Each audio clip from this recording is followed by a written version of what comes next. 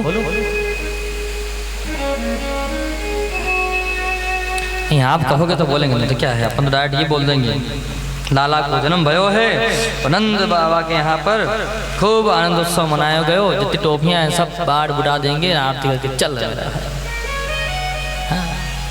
सुनोगे तो सुनाऊंगा, नहीं तो क्या करेंगे। हाँ, हाँ शांति थी यार, वैसे अच्छा लगता है, आप एकदम चुप हो जाते हो ना। हाँ बहुत अच्छा लगता है, फिर ज़्यादा चुप हो जाते तो भी फिर अच्छा नहीं लगता है। इस मन को कहीं पर भी सुख नहीं है, आप बोलो तो ये यहाँ से डिस्टर्ब हो जाता है, परेशान हो जाता है, इनको चुप करो। और चुप कर देता तो फिर कहता है ये सब चुप क्यों हो गए भाई, इनको कहो बोले। बोलो राधे राधे। सुखदेव बाबा वर्णन कर रहे हैं राजा स्वयंभू मनु की 3 कन्याओं के चरित्र की कथा श्रवण करवाए। पूछा राजन क्या सुनना है अब? परीक्षित ने कहा गुरुजी 3 कन्याओं की कथा श्रवण करवाई, मन को बहुत अच्छा लगा, लेकिन आपने वर्णन किया कि स्वयंभू मनु के 2 पुत्र थे, उन 2 पुत्रों का क्या हुआ, उनके बारे में बताओ ना, मुझे जानने की बड़ी इच्छा है। तो वर्णन करते हैं प्रियव्रतो तो तान पादो शत्रुपापतये सुतो वासुदेवस्य कलया रक्षयाम जगतः स्थितो।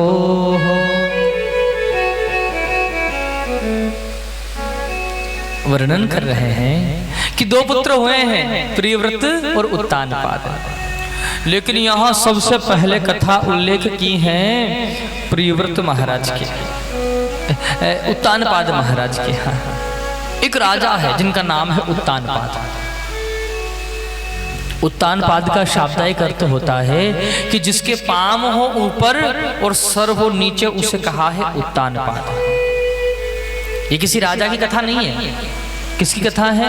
आध्यात्म चिंतन किया जाए तो ये हमारे इस जीव की कथा है। ये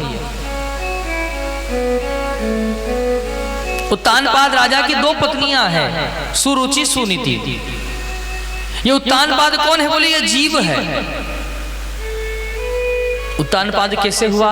माता के गर्भ में आया तो भगवान ने सबसे पहले उल्टा ही लटकाया था। भगवान से प्रार्थना करी, गर्भ से बाहर आया तो इसका 2 पत्नियों के साथ विवाह हो गया है। कौन है 2 पत्नियां? एक तो है नीति और एक है रुचि। रुचि का अर्थ है मन के अनुसार और नीति है धर्म के अनुसार। राजा का भी 2 पत्नियों से विवाह हुआ, सुरुचि और सुनीति। अब राजा का छोटी मन में विशेष मन होने के कारण सुनीति को महल से निकाल दिया। इस समय माता सुनीति गर्भवती है। माता को एक पुत्र का जन्म प्राप्ति होती है जिसका नाम है ध्रुव। भगवान के अनन्य भक्त है श्री ध्रुव जी महाराज। अगर ये जीव नीति के मार्ग पर चलेगा, धर्म के मार्ग पर चलेगा, तो निश्चित ही इसे एक पुत्र की प्राप्ति होगी, और वो है अखंड पुत्र जिसका नाम है ध्रुव। यानी कि ये भगवान का भक्त बन जाएगा और मन के अनुसार चलेगा तो मन के कहे जो चलते हैं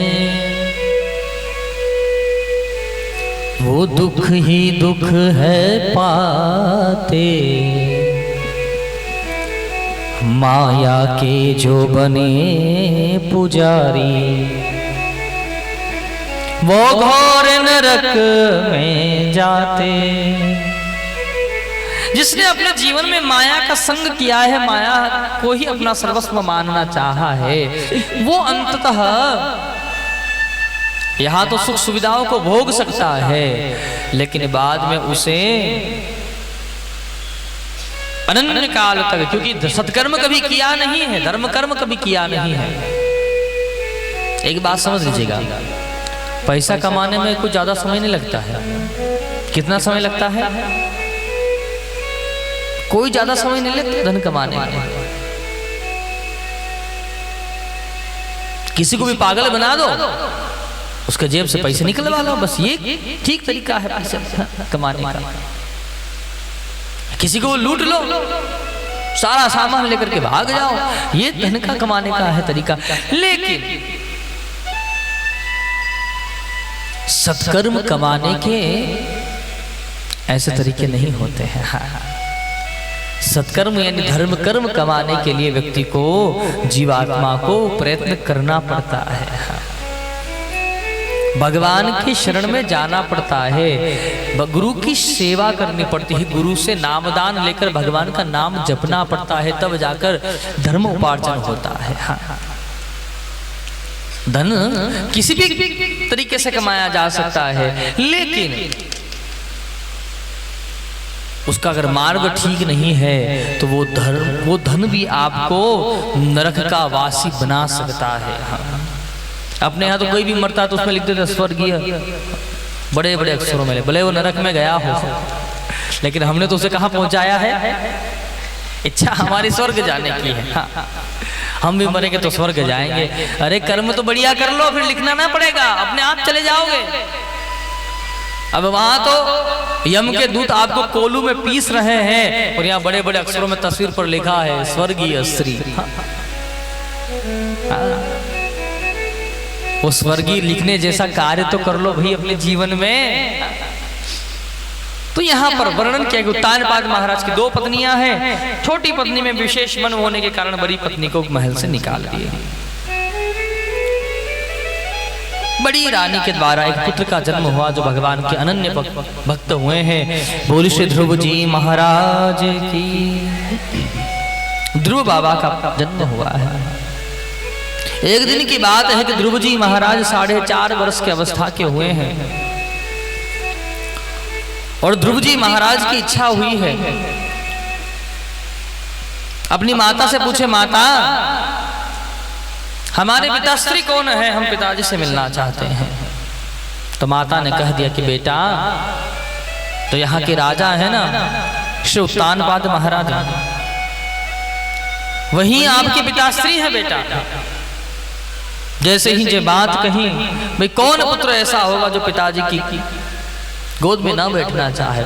4.5 वर्ष की अवस्था है ध्रुव बाबा की और ध्रुव जी महाराज पधारे हैं सीधे पिता महाराज के पास।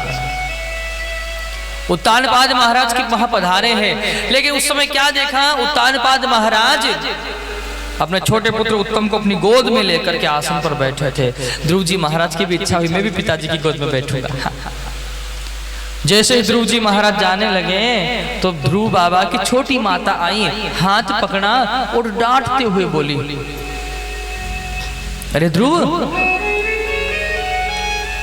तुम्हें पिता महाराज की गोदी में बैठना है ना, जाओ वन में जाओ और वन में जाकर तपस्या करना। जब भगवान तुम्हें दर्शन दे, पूछे कि क्या चाहिए, तब उस भगवान से कहना कि मुझे मेरी छोटी माता के गर्भ से जन्म दो। और जब मेरे गर्भ से जन्म लेकर के आओगे तब इस राज सिंहासन पर बैठने के अधिकारी बनोगे। अभी दासी पुत्र हो, चले जाओ यहाँ से। बालक छोटा था लेकिन बात हृदय में लग गई ध्रुव को। ध्रुव जी महाराज रोते रोते जैसे ही अपने जहाँ कुटिया बनी हुई है वन में आए हैं, माता सुनीति ने देखा कि ध्रुव तुम क्यों रो रहे हो बेटा, क्या बात है, रोने का क्या कारण है तुम्हारा। तो ध्रुव जी महाराज बोले, मैया मैं अभी अभी राजमहल से आ रहा हूं, वहां मेरी छोटी माता ने कहा है कि मैं दासी पुत्र हूं। तो क्या माता मैं सच में दासी का पुत्र हूं, आप रानी नहीं हो? बोले और क्या कहा है तुम्हारी माता ने? बोले मेरी मैया ने कहा है कि माता वन में भगवान होता है। तो क्या सचमुच में वन में भगवान होता है? जैसे ही ये बात कही तो माता सुनीति ने मन में विचार किया कि मैं आज मना कर दूं कि बेटा वन में कोई भगवान नहीं होता है, तो मेरे पुत्र के मन में बदले की भावना जाग जाएगी और मेरा पुत्र बड़ा होकर के अपने भाई से जरूर बैर साधेगा, बदला लेगा उससे। इसलिए मैया ने कह दिया कि हाँ बेटा, वन में भगवान होता है। बस जैसे ही ये बात कही तो ध्रुव जी महाराज ने कही, मैया तो मैं जाऊं उस भगवान को ढूंढने के लिए? माता मन में विचार कर रही है, मैं आज मना कर दूं तो मेरा पुत्र कभी भगवान को प्राप्त नहीं कर सकता है। माता सुनीति ने सहर्ष ही कह दिया कि जाओ बेटा, तुम्हें मेरा आशीष है, तुम वन के लिए भगवान को प्राप्त करने के लिए जाओ। माता का आशीर्वाद प्राप्त करके ध्रुव जी महाराज प्रस्थान किए हैं वन में। ध्यान दीजिएगा, आप अपने जीवन में किसी भी कार्य को पूर्ण करने के लिए जा रहे हो, घर से निकलते समय एक बात का विशेष ध्यान रखना, आपके माता पिता हो तो उनको प्रणाम करके निकलिएगा। और जैसे ही घर से निकले तो सबसे पहले जो मंदिर दिखाई दे, चाहे वो राम जी का हो या श्याम जी का हो, भोलेनाथ का हो या माँ भगवती जगदम्बा का हो, उस मंदिर को प्रणाम करके निकले, भगवान को प्रणाम करके निकले। मैं सच कह रहा हूँ, आपके माता पिता का आप आशीर्वाद लेकर के निकलोगे तो आपका न होने वाला कार्य भी पूर्ण हो जाएगा। प्रेम से बोलेंगे, बोलो राधे राधे। हाँ। इतना जोर से ना बोले जी। हाँ। आप जोर से ना बोला करें, आप जोर से बोलते हो दर्द मेरे गले में होता है। हाँ, आपको विश्वास ना हो। हाँ। अम्मा सोच रही गला बिठा के छोड़ूंगी लाला तेरो तो। प्रेम से बोलेंगे, बोले राधे राधे। बड़ा स्नेह है अम्मा को है। तो ध्रुव जी महाराज प्रस्थान किए हैं माता का आशीर्वाद लेकर के। वन में जैसे पधारे ध्रुव बाबा, लेकिन भगवान का नाम नहीं जानते कि वो भगवान का नाम क्या है, वो भगवान कैसा दिखता है वो जानते नहीं है। इसलिए हमारा धर्मशास्त्र कहता है, वृक्षों में भी भगवान को पूजो, पत्थर में भगवान को पूजो, पशु में भगवान है, चींटी के अंदर भी भगवान है, पंछियों में भगवान है, कण कण में। हम लोग तो हवा के अंदर भी भगवान को पूजते हैं, जल के अंदर भी भगवान को पूजते हैं हम। क्या पता किस रूप में नारायण मिल जाए।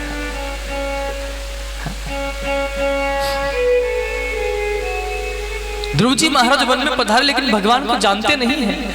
नारद बाबा ने जैसे ध्रुव बाबा को देखा तो तुरंत नारद बाबा पधारे। कितना सुंदर बालक है। नारद जी को देखा है तो ध्रुव बाबा ने तुरंत ही नारद बाबा के चरण में प्रणाम कर दिया।